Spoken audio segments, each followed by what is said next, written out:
이미 내려놓은 것을 왜 그대만 아직 들고 있는가? 오늘 이 말씀으로 시작하겠습니다. 아주 오래전 두 선승이 함께 길을 걷고 있었습니다. 탄잔이라는 스님과 에키도라는 스님이었습니다. 비가 많이 내린 뒤라 길이 질척거렸고 작은 냇물도 제법 불어 있었습니다. 냇가에 다다랐을 때 고운 비단옷을 입은 젊은 여인이 서 있었습니다. 물이 불어 혼자서는 도저히 건널 수 없다는 표정이었습니다. 탄자는 잠시의 망설임도 없이 그 여인을 등에 업고 냇물을 건넜습니다. 그리고 여인을 내려놓고 다시 길을 걸었습니다. 에키도는 아무 말도 하지 않았습니다. 하지만 그의 얼굴은 굳어 있었습니다. 1시간이 지났습니다. 2시간이 지났습니다. 해가 기울 무렵 에키도가 드디어 입을 열었습니다. 우리 수행자는 여인을 가까이에서는 안 되는 법이거늘 어찌 여인을 몸소 업으셨습니까? 탄잔이 조용히 돌아보며 말했습니다. 나는 냇가에서 이미 그 여인을 내려놓았네. 자네는 지금까지 그 여인을 업고 왔는가?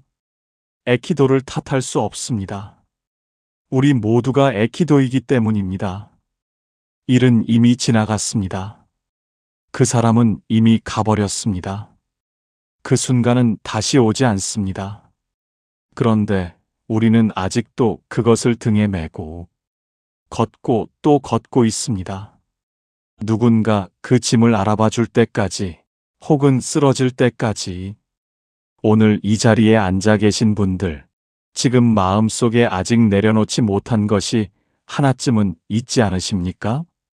10년 전에 들었던 말 한마디, 서운하게 굴었던 자식, 평생 인정해주지 않았던 배우자, 충분히 잘 살았는데도 지워지지 않는, 내가 뭔가 잘못 산 것 같다는 막연한 죄책감. 냇가에서는 분명히 내려놓은 줄 알았는데 몸속 어딘가에 아직 엎여 있는 것들. 오늘 그 이야기를 함께 하겠습니다. 잠깐 시작하기 전에 한 가지만 말씀드리겠습니다. 오늘 이 자리는 잘 살아야 한다고 다그치는 자리가 아닙니다. 더 강해져야 한다고 채찍질하는 자리도 아닙니다. 그냥 잠깐 앉아서 내가 왜 이렇게 무거운가를 함께 들여다보는 시간입니다. 그것만으로도 충분합니다. 그것만으로도 이미 뭔가가 달라질 것입니다. 일부, 과거의 무게. 아프리카에서 원숭이를 잡는 오래된 방법이 있습니다. 커다란 항아리를 땅에 고정시키고 그 안에 원숭이가 좋아하는 먹이를 넣어둡니다. 항아리 입구는 딱 한 가지 크기로 만들어집니다. 원숭이 손이 펼쳐진 채로는 들어가지만 주먹을 쥔 채로는 빠져나오지 못하는 크기. 원숭이는 항아리 안에 먹이를 집습니다. 주먹을 꽉 쥐었습니다. 그런데 손이 빠지지 않습니다. 사냥꾼의 발소리가 들립니다. 원숭이는 버둥댑니다. 소리를 지릅니다. 온몸으로 도망치려 합니다. 하지만 끝내 손을 놓지 않습니다. 주먹만 펴면 됩니다. 그러면 자유입니다. 그런데 원숭이는 그렇게 하지 못합니다. 손 안에 든 것을 놓는다는 생각을 못하기 때문입니다.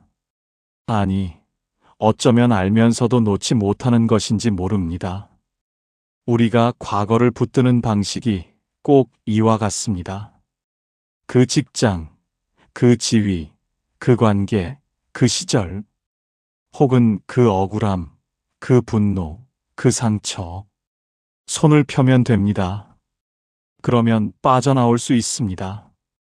그런데 우리는 꽉 쥔 채로 왜 나는 자유롭지 못한가를 묻고 있습니다.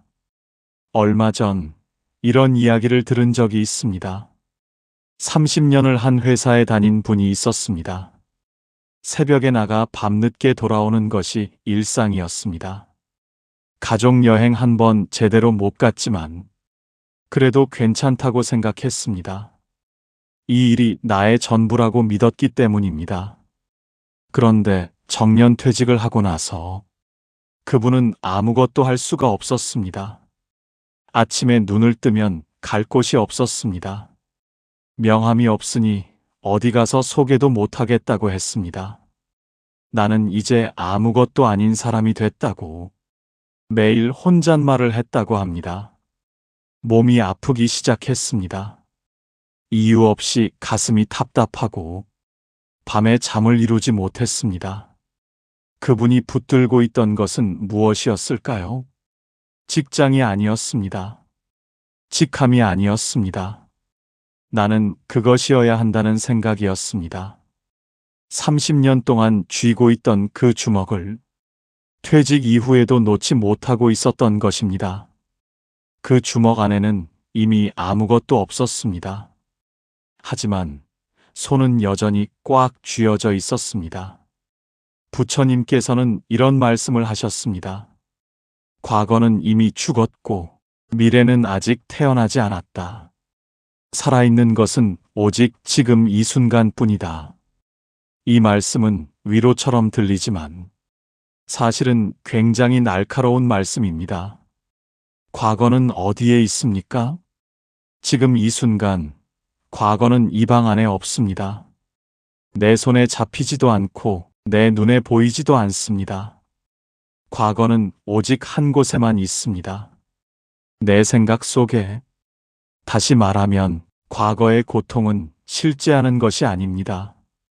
지금 이 순간 내가 그것을 다시 불러내어 다시 살고 있는 것입니다. 억울했던 그 순간을 지금 다시 살고 있고 서러웠던 그날을 지금 다시 살고 있는 것입니다. 그 사람은 그 자리에 없는데 나 혼자 그 장면을 무한 재생하며 혼자 상처를 받고 있는 것입니다. 한 스님이 어느 신도에게 이런 질문을 했습니다. 당신 방 안에 5년 된 음식이 있다면 어떻게 하겠습니까? 신도가 답했습니다. 당연히 버려야지요. 상해서 몸에 해롭습니다. 스님이 조용히 말했습니다. 그런데 당신 마음 속에는 10년 된 분노, 20년 된 서운함이 아직 있지 않습니까? 상한 음식은 몸을 병들게 합니다. 오래된 감정을 붙들고 있으면 마음이 병듭니다. 지나간 것은 지나간 것입니다. 그것이 아무리 빛나던 시절이었어도, 아무리 억울한 기억이었어도 그것은 이미 강물 아래로 흘러가 버렸습니다. 강물을 향해 두 손을 뻗어 돌아와라 외친다고 해서 물이 거슬러 오지는 않습니다. 우리가 할 수 있는 일은 단 하나입니다. 지금 내 발 앞에 흐르는 이 물을 보는 것. 그런데 여기서 한 가지를 더 말씀드려야 합니다. 과거를 놓으라는 말은 과거를 지우라는 말이 아닙니다. 잊어버리라는 말도 아닙니다. 소중한 기억은 간직해도 됩니다.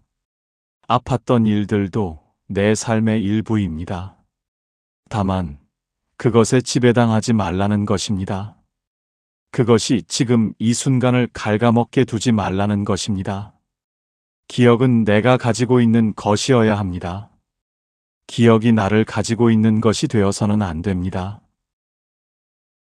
2부. 걱정이 해결한 일은 단 하나도 없다. 부처님께서 어느 날 소나라는 비구를 찾아가셨습니다. 소나 비구는 수행에 너무 열심이었습니다. 맨발로 경행을 하도 많이 해서 발바닥에 피가 맺혔을 정도였습니다. 그런데 깨달음은 오지 않았습니다. 그는 지쳐 있었습니다. 이제 수행을 포기해야 하나 고민하고 있었습니다. 부처님께서 조용히 물으셨습니다. 소나여, 그대는 출가 전에 검은 고를 잘 탔다고 들었소? 한 가지 물어보겠소? 검은 고 줄이 너무 팽팽하게 조여 있으면 소리가 어떠하오? 소나가 대답했습니다. 줄이 끊어지거나 제 소리가 나지 않습니다. 그렇다면 줄이 너무 느슨하면 어떠하오? 소리 자체가 나지 않습니다. 부처님께서 말씀하셨습니다. 수행도 그러하오. 너무 조이면 불안과 들뜸이 생기고 너무 느슨하면 게으름이 생기오. 손하여 줄을 고르게 맞추시오. 그리하면 소리가 날 것이오. 걱정이란 무엇입니까? 줄을 너무 팽팽하게 조이는 것입니다. 내일 일어날지도 모를 일을 오늘 끌어당겨서 온몸으로 버티고 있는 것입니다. 생각해 보십시오. 지금껏 살아오면서 걱정이 해결해 준 일이 단 하나라도 있었습니까? 걱정은 문제를 풀지 않습니다. 걱정은 그저 오늘이라는 날을 낡게 만들 뿐입니다. 내일 비가 올까봐 오늘을 흐리게 보내는 것. 그것이 걱정입니다. 비는 내일 와도 됩니다. 오늘은 오늘의 햇빛이 있습니다. 부처님 시절의 한 농부가 부처님을 찾아왔습니다. 이 농부는 열심히 일하는 사람이었습니다. 그런데 근심이 끝이 없었습니다. 올해 가뭄이 들면 어떡하나, 비가 너무 많이 와도 걱정, 아내가 아프면 어쩌나, 자식들이 말을 안 들으면 어쩌나, 나이가 들어 일을 못하게 되면 어떡하나. 그는 부처님께 여쭈었습니다. 부처님, 저는 어떻게 하면 이 걱정에서 벗어날 수 있겠습니까? 부처님께서 조용히 말씀하셨습니다. 나는 그대를 도울 수가 없소. 농부는 깜짝 놀랐습니다. 부처님께서 말씀을 이으셨습니다. 모든 사람은 84가지의 문제를 가지고 있소. 그 문제들을 하나 해결하면 곧 다른 문제가 생기오. 그것이 삶이요.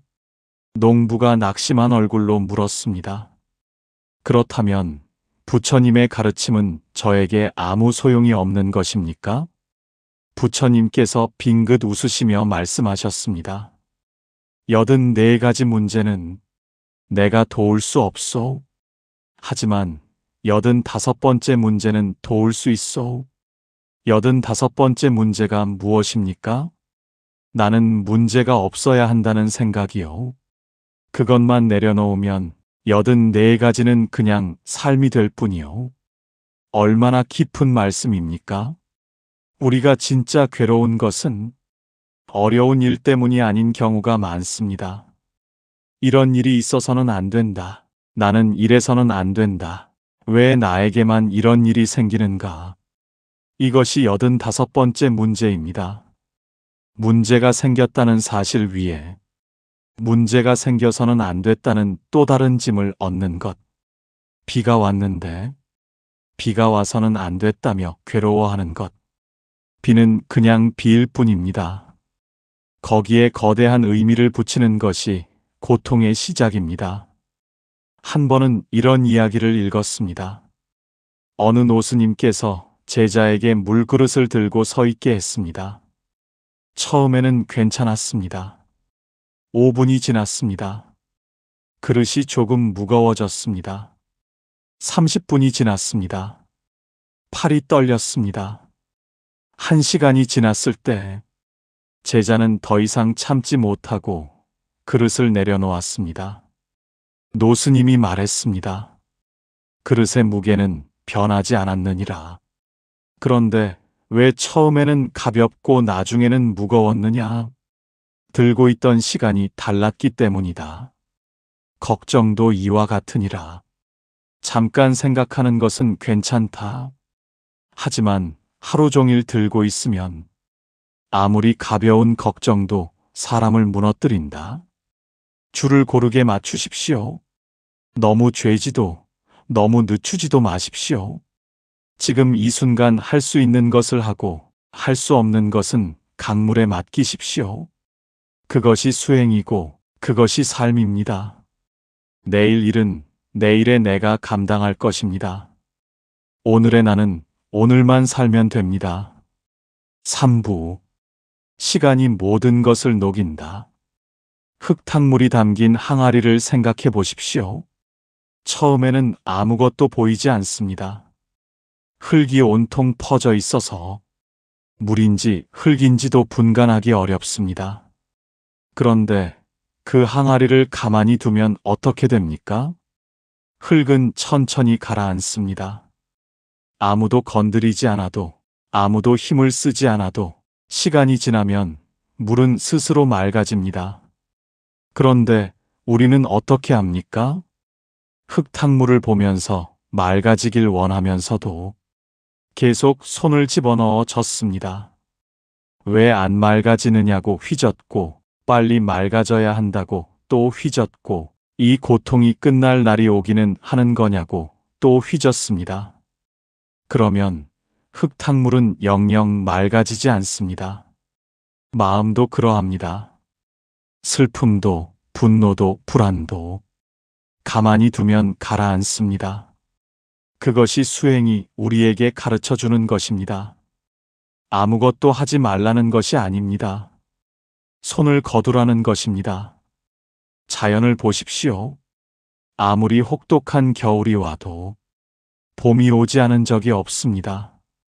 눈이 아무리 깊이 쌓여도 그 밑에서 씨앗은 조용히 숨을 쉬고 있습니다. 소리도 없이 아무도 모르게. 그리고 때가 되면 눈을 뚫고 싹이 올라옵니다. 누가 싹에게 빨리 나와라 재촉하지 않아도, 누가 눈을 억지로 치워주지 않아도 자연은 스스로의 리듬으로 움직입니다. 우리의 마음도 자연과 다르지 않습니다. 부처님께서 말씀하셨습니다. 서두르지 말라. 강물은 바다를 찾아가는 길을 한 번도 잊은 적이 없다. 지금 당장 맑아지지 않아도 됩니다. 지금 당장 괜찮아지지 않아도 됩니다. 강물이 바다를 찾아가듯 우리의 마음도 평온을 향해 흐르고 있습니다. 그 흐름을 믿으십시오. 어느 선사의 이야기입니다. 한 제자가 스님께 물었습니다. 스님, 저는 같은 상처를 몇 년이 지나도록 아직 잊지 못하고 있습니다. 수행이 부족한 것입니까? 스님이 물었습니다. 지금 그 상처가 처음 받았을 때만큼 아픕니까? 제자가 잠시 생각하다 말했습니다. 아닙니다. 그때보다는 덜 아픕니다. 스님이 말했습니다. 그러면 이미 나아가고 있는 것이요. 완전히 사라지지 않는다고 해서 낫고 있지 않은 것이 아니요. 골절된 뼈가 붙을 때 뼈가 붙는 소리가 들립니까?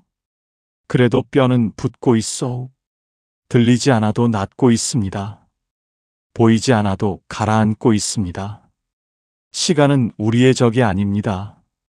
시간은 가장 묵묵한 치유자입니다. 맑아질 것입니다.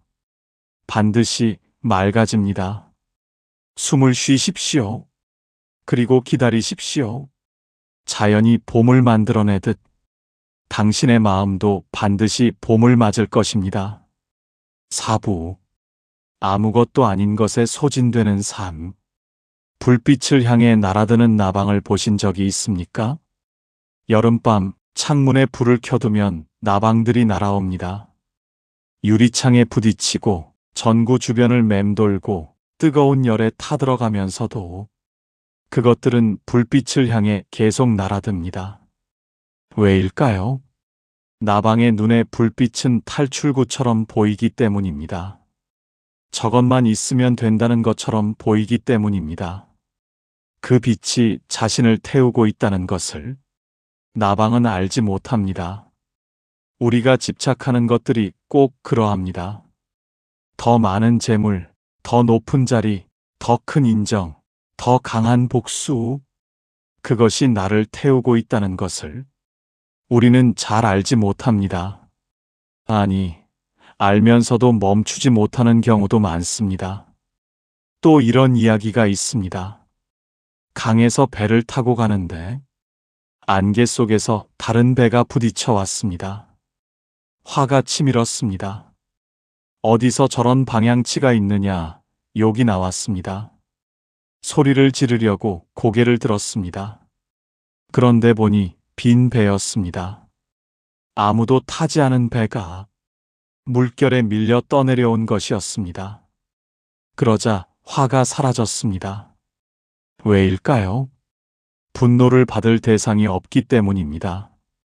생각해 보십시오. 우리를 화나게 하는 사람도 사실은 빈 배와 다르지 않습니다. 그 사람도 자신의 상처를 안고 자신의 무지를 안고 물결에 밀려 부딪혀 온 것일 수 있습니다. 나를 해치려 한 것이 아니라 그냥 흘러오다 부딪힌 것일 수 있습니다.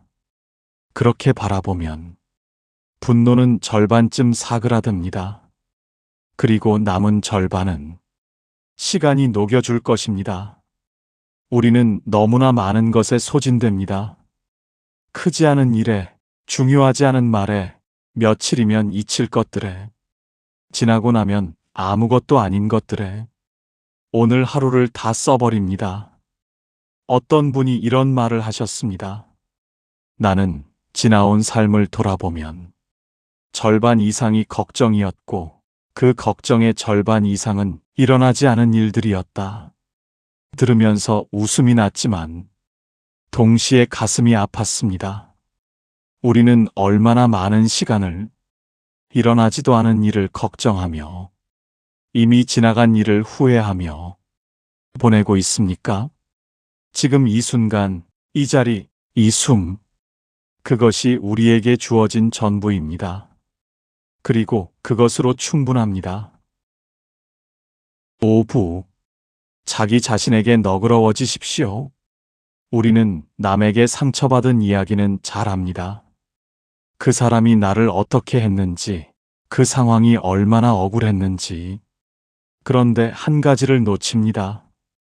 가장 오랫동안 나를 힘들게 한 사람이 나 자신인 경우가 많다는 것을 부처님께서 말씀하셨습니다. 이 세상 어디를 다 뒤져도 자기 자신보다 더 사랑받아야 할 존재는 없다. 처음 이 말씀을 들으면 이기적으로 들릴 수도 있습니다. 그런데 이 말씀의 뜻은 다른 곳에 있습니다. 남을 아끼고 보살피려면 먼저 자기 자신을 아껴야 한다는 것입니다. 자신을 함부로 대하면서 남에게 너그러운 사람은 없습니다. 자신을 학대하면서 남을 진정으로 사랑하는 사람도 없습니다. 나를 먼저 다독여야 합니다. 그래야 다른 사람에게도 온기를 나눌 수 있습니다. 우리가 자신을 얼마나 가혹하게 대하는지 생각해 보신 적이 있습니까? 조금 실수하면 나는 왜 이것밖에 못하나라고 합니다. 조금 힘들어하면 이 정도의 힘들어하면 안 된다고 합니다. 슬프면 슬퍼할 시간도 없다고 합니다. 쉬고 싶으면 게으른 것 아닌가라고 합니다. 친한 친구가 이렇게 스스로를 대한다면 우리는 달려가서 말할 것입니다. 너는 충분히 잘하고 있어. 그럴 수도 있어. 쉬어도 돼. 그런데 왜 자신에게는 그 말을 하지 못합니까? 어느 노스님의 이야기입니다. 한 젊은 수행자가 스님을 찾아와 말했습니다. 저는 수행을 한 지 20년이 되었는데 아직도 욕심이 사라지지 않습니다. 아직도 화가 납니다. 아직도 두렵습니다. 저는 수행을 잘못하고 있는 것입니까? 노스님이 물었습니다. 20년 전에 비해 욕심이 조금이라도 줄었습니까? 수행자가 생각하다 말했습니다. 그래도 예전보다는 조금 나아진 것 같습니다. 노스님이 말했습니다. 그러면 잘하고 있는 것이요? 수행자가 다시 물었습니다. 하지만 아직 멀지 않습니까? 노스님이 조용히 웃으며 말했습니다. 나무는 매일 자라지만 오늘 자란 것은 눈에 보이지 않소. 그렇다고 나무가 자라지 않는 것이 아니오. 그대도 자라고 있소. 다만 보이지 않을 뿐이오. 우리는 지금 충분히 잘하고 있습니다. 넘어지고 헤매고 때로는 같은 실수를 반복하면서도 그래도 이 길을 걷고 있는 것입니다. 그것만으로 충분합니다. 완벽하게 살아야만 하는 것이 아닙니다. 상처 없이 살아야 하는 것도 아닙니다. 상처받고도 다시 일어서는 것, 무너지고도 또 걷는 것. 그것이 삶이고, 그것이 수행이고, 그것이 우리가 이 땅에서 하고 있는 일입니다. 자신에게 한 번쯤은 말해 주십시오. 수고했다. 많이 힘들었지. 그래도 잘 버텼다. 그 말이 어색하게 느껴진다면 그만큼 오랫동안 자신에게 너그럽지 못했다는 뜻입니다. 이제부터라도 하셔도 됩니다. 늦지 않았습니다. 6부 흘러가도록 두는 것이 지혜다. 봄에 강물 위를 보면 나뭇잎들이 떠내려가는 것이 보입니다. 기쁜 날도 흘러갑니다. 슬픈 날도 흘러갑니다. 같은 속도로, 같은 방향으로. 기쁜 날이라고 해서 강물이 멈추지 않고 슬픈 날이라고 해서 강물이 빠르게 흐르지도 않습니다. 모든 것은 그냥 흘러갑니다. 우리가 평온을 잃는 것은 기쁜 잎사귀는 잡으려 하고 슬픈 잎사귀는 밀어내려 하기 때문입니다. 잡으려 하면 물에 젖은 손이 차가워집니다. 밀어내려 하면 오히려 더 가까이 붙어옵니다. 그냥 두십시오. 기쁜 일이 왔을 때 반기돼 붙들지 마십시오. 슬픈 일이 왔을 때 피하지 말고 바라보십시오. 둘 다 흘러갑니다. 둘 다 반드시 지나갑니다. 부처님께서 아난다에게 이런 말씀을 하신 적이 있습니다. 아난다여, 그대는 괴로움이 생기면 어떻게 하는가?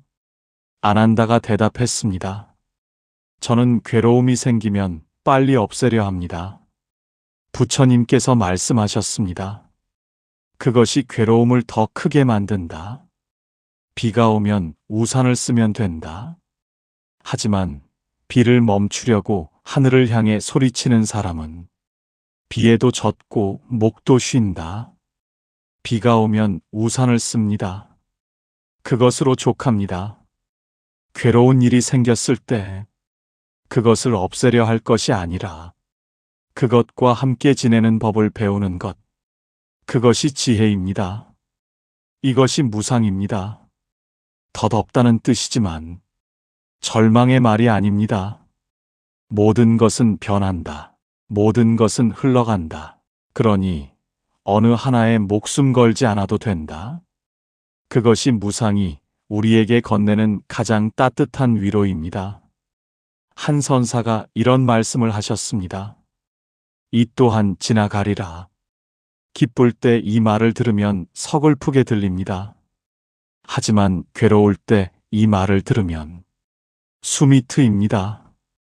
이것도 지나갑니다. 반드시. 지금 이 순간 힘드신 분이 계십니까? 이 또한 지나갑니다. 지금 이 순간 오래된 상처가 아프신 분이 계십니까? 이 또한 지나갑니다. 지금 이 순간 무엇을 붙들고 놓지 못하는 분이 계십니까? 이 또한 지나갑니다. 그리고 지나가고 나면 그것이 얼마나 작은 것이었는지 보이기 시작합니다. 이제 이 이야기를 마무리하려고 합니다. 오늘 이야기를 시작하면서 탄잔과 에키도 스님의 이야기를 드렸습니다. 기억하십니까? 탄잔은 냇가에서 여인을 업었다가 냇가에서 내려놓았습니다. 그것으로 끝이었습니다. 에키도는 그 장면을 목격했을 뿐인데 하루 종일 그것을 품고 걸었습니다. 우리의 하루도 그러하지 않습니까? 아침에 들은 말 한마디를 점심에도 생각하고 저녁에도 생각하고 잠들기 전에도 생각합니다. 그 말을 한 사람은 진즉에 잊어버렸는데 나 혼자 그것을 등에 업고 하루를 걸어온 것입니다. 오늘 우리가 함께 나눈 이야기를 돌아보겠습니다. 원숭이는 주먹을 펴면 자유로워집니다. 하지만 끝내 손을 놓지 못했습니다. 소나 비구는 줄을 너무 조였습니다. 고르게 맞추는 것이 수행이었습니다. 흙탕물은 가만히 두면 맑아집니다. 손을 넣어 젓는 것이 오히려 방해였습니다. 빈 배는 아무도 태우지 않았습니다. 분노할 대상이 처음부터 없었습니다. 나뭇잎은 흘러갑니다. 기쁜 것도 슬픈 것도 같은 속도로. 이 이야기들이 모두 하나를 향합니다. 내려놓는 것, 흘러가게 두는 것, 그리고 자기 자신에게 너그러운 것. 지나고 나면 아무것도 아닌 것들이 있습니다. 1년 후에 생각해보면 별것이 아닌 것들, 10년 후에 돌아보면 웃음이 나올 것들, 임종의 자리에서 보면 기억조차 나지 않을 것들.